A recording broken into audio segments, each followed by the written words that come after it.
Hi, I'm Tim Gipson. I'm going to talk to you about how to build a cheap fence. Now, in order to keep your cost down on a fence, there's a few things you can do. You can make it a shorter fence, use less materials.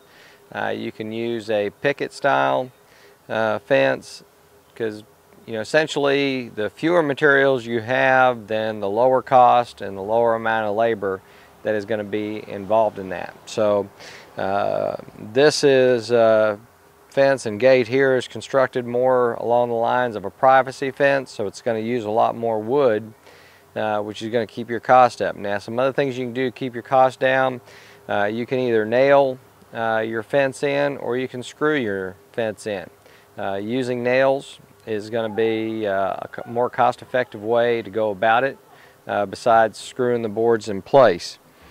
Regardless of what you do, though, you're going to need to construct your fence in such a way that you have your posts and that you have your crossbars, and then you have your fencing attached to the crossbar. Also minimizing the number of gates or openings that you have can help keep your cost down.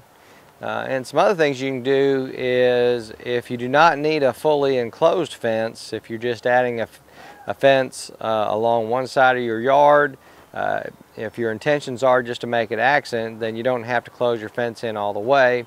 There are ways to terminate your fence, just run along one line, and that'll help keep your cost down. So just in sum, in order to build a cheap fence, what you want to use nails instead of screws.